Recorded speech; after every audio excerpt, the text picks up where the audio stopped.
विकास देखिए, पैसा सरकार नहीं दे रही है। सीमेंट का रेट है बाजार में 330 रुपया में, सरकारी रेट भी है 330 रुपया में, वो हमको 400 रुपया में खरीद के लगाना पड़ता है। नगा पे अभी मजदूर को अब 200 पहले था, 210 रुपया अब कर रहा है 228 रुपया। 228 रुपया में मजदूर। पंचायत के 14 महीने के बीते कार्यकाल को लेकर के हम सभी अलग अलग पंचायत में जा रहे हैं और आप लोग जान रहे हैं कि विभिन्न पंचायतों में हुए विकास कार्य को आप लोग देख पा रहे हैं।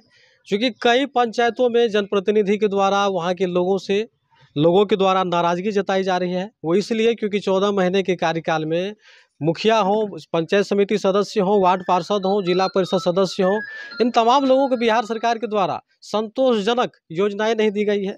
कहीं की किसी पंचायत में अब तक योजना की शुरुआत भी नहीं की गई है। तो उन तमाम चीज़ों को लेकर के हम बातचीत करते हैं। इस वक्त हम सुपौल जिले के लाउड पंचायत में हैं। हमारे साथ बात करने के लिए तैयार हैं राजेश चौधरी जी, यहाँ के जाने माने मुखिया हैं। इनसे भी आज हम बात करेंगे और जानेंगे कि इसके पंचायत में बीते 14 महीने में मुखिया जी के प्रयास से यहाँ पे क्या कुछ हो पाया है। मुखिया जी, स्वागत हमारे न्यूज़। जी, मैं सबसे पहले मीडिया कर्मी को मैं अपने दरवाजे पे आए हुए मैं उनका स्वागत करता हूँ। और विकास की बात कर रहे हैं सर हमसे। विकास देखिए, पैसा सरकार नहीं दे रही है। सबसे पहले होता है ग्राम सभा। ग्राम सभा को ही पूरा फुल होना चाहिए कि ग्राम सभा में जो योजना हम लेंगे, हम जमीन देख लेंगे कि यहाँ सड़क नहीं है, रोड नहीं है, नाला नहीं है, वह ग्राम सभा में हमको पास करके उसके बाद यहाँ से भेज के उतना राशि सरकार को भेजना चाहिए कि ग्राम सभा में हम पास करके वो योजना कर सकते हैं। और वहाँ से सरकार भेजती है कि ये योजना लेना है, ये योजना लेना है, उसके चलते काम नहीं हो रही है। बचा अभी 15 बीच में ऐसा परेशानी है कि वेंडर के खाता में वहाँ से कह रहा है कि वेंडर बनाइए। अब मेरे पास पैसा नहीं है भाई मैं कहाँ से माल खरीदूँ? मैं किसी वेंडर के पास जाता हूँ। जो गिट्टी बाजार में अभी सरकारी रेट है 5500 रुपया, वह हमें 8000 10,000 में गिराना पड़ता है। जो बालू का रेट सरकारी है 4500 4600, वह बालू हमको 8000 9000 में खरीद के काम करना पड़ता है। जो सीमेंट का रेट है बाजार में 330 रुपया में, सरकारी रेट भी है 330 रुपया में, वह हमको 400 रुपया में खरीद के लगाना पड़ता है। जो छड़ का दाम है 4500 5500 सरकारी रेट, वो हमको 65 से 7000 में खरीद के देना पड़ता है और किसी वेंडर से लेना पड़ता है। और वेंडर जब हम लोग जाते हैं वेंडर के पास, वो कहते हैं भैया माल दीजिए, तो माल देंगे, हम इतना महंगा में देंगे। उसके चलते हम लोग काम नहीं कर पाते हैं। और यदि वेंडर के खाता में देते हैं पैसा, जब काम के एवज में यदि किसी मुखिया के पास यदि पैसा नहीं रहा तो कहाँ से काम करेगा भाई? जरा सोचिए कि पंचायत चुनाव 14 महीने तो बीत गए हैं, लेकिन यहाँ के जनप्रतिनिधि में कितनी आक्रोश है। आखिर इनके जिम्मेदार कौन है? इनके जिम्मेदार है बिहार सरकार। जरा आप सोचिए, ये जो वेंडर की बात किया जा रहा है हर पंचायत में किया जा रहा है, यही एक बिचौलिया है, दलाल है, जो मुखिया को खोखला करने का कार्य करती है। एक पंचायत का जो मिनिमम राशि होता है उससे अच्छा से योजना नहीं की जा सकती है, क्योंकि हर सामग्रियों का यहाँ पे दर में वृद्धि हो गई है। अब देखिए, अभी बालू गिट्टी सीमेंट जो भी चीज़ अन्य चीज़ हैं महंगे दर पे मिल रहे हैं, जिस कारण से मुखिया लोगों को परेशानी हो रही है। और इतना ही नहीं, सबसे बड़ी सवाल बिहार में ये है कि आखिर हर योजना में भ्रष्टाचार भी यहाँ जम के किया जाता है। इसके जिम्मेदार मुखिया लोग नहीं है, इन लोगों को मजबूर किया जाता है अधिकारियों के द्वारा। जब वो लोग ठीक से अगर इन लोगों को योजना करने के लिए स्वतंत्रता दिया जाए तो पंचायत में निश्चित तौर पे अच्छे विकास का प्रारूप तैयार हो गया। तो मुखिया जी, 14 महीने में आपने अपने पंचायत में क्या सब किन किन योजनाओं का शुरुआत किया? जी, सबसे पहले तो और हम जा रहे थे मनरेगा पे। मनरेगा पे अभी मजदूर को अब 200 पहले था, 210 रुपया अब कर रहा है 228 रुपया। 228 रुपया में मजदूर जाने के लिए तैयार नहीं है। उसका जियो टैगिंग होता है 2 टाइम। अब वह मजदूर 8 बजे आता है, वह 2 बजे 5 बजे तक उनको फोटोग्राफी होता है और फोटोग्राफी करके उसको जाना पड़ता है। वो कहता है कि भाई हम 220 रुपया में क्यों जाएंगे, 28 रुपया में क्यों जाएंगे काम करने के लिए? हमको अभी बाजार में या घर पे कहीं काम करते हैं तो 400 टका मिलता है, 350 टका मिलता है, खाना देता है। आपके यहाँ नहीं जाएंगे। कहीं सड़क बनाने जाते हैं, वहाँ मिट्टी उपलब्ध नहीं रहता है। वहाँ सरकार का निर्देश है कि मिट्टी आप काट के दीजिए, मजदूर से दीजिए। वहाँ मिट्टी है नहीं, किसी का दरवाजा है, किसी का घर है, वहाँ जब मिट्टी काटने जाते हैं तो वो लाठी लेके दौड़ता है कि भाई मिट्टी नहीं देंगे काटने के लिए, आप जैसे होगा वैसे बनाइए। न सरकार ट्रैक्टर का प्रावधान दे, करेज दे, हम लोग को करेज देगा, उसके बाद हम लोग वहाँ से मिट्टी गिरा देंगे। तो जरा सोचिए कि बिहार पंचायत के मुखिया कितने तकलीफों का सामना करते हैं।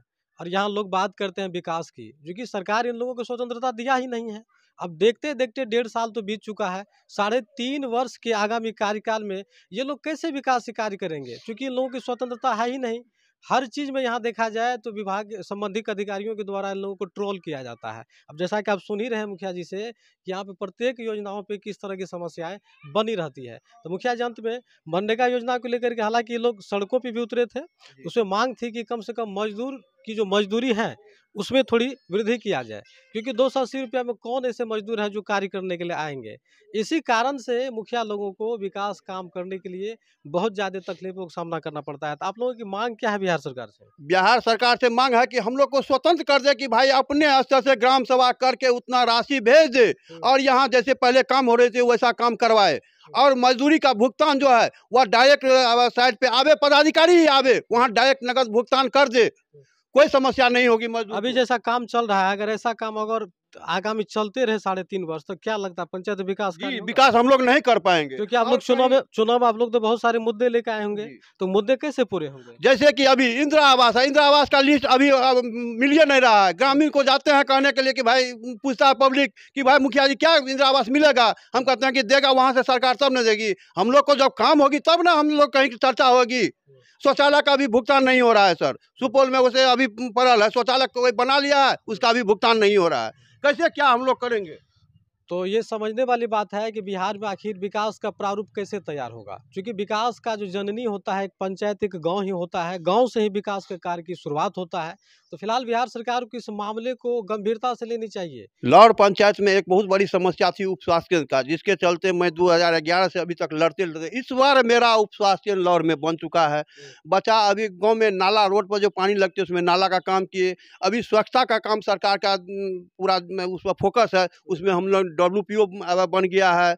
उसके बाद रोड जो जहाँ तक हो रहा है वो असंभव हो रहा है, काम कर रहे हैं, उसमें कोई दिक्कत नहीं है। मगर हम यही कहेंगे सरकार से कि कम से कम ये जो हम लोग का रेट है बालू सीमेंट गिट्टी का, वह ऊपर से बढ़ाया जाए, रेट बढ़ाया जाए, कि हम लोग को कुछ काम करने में असुविधा नहीं हो। और बस ज़्यादा हम इतना क्या कहेंगे। जिन जिन योजना से आपने काम किया है उसका राशि आपको मिल चुका है ना? जी नहीं, ये 15 वित्त में अभी राशि अभी तक, जो कि पिछले साल मार्च में आई थी, अभी तक अप्रैल बीत गया अच्छा, तो है। राशियों के लिए कितना बार आप लोगों को ब्लॉक दौड़ना पड़ता है? राशि तो वहीं से केंद्र सरकार से और बिहार सरकार से आती है खाता में, मगर अभी तक पैसा नहीं आया। जितना काम किए हुए हैं अभी, बैक जो मेरा काम किया हुआ है, अभी तक वह राशि भी अभी तक नहीं मिला है हम लोग को।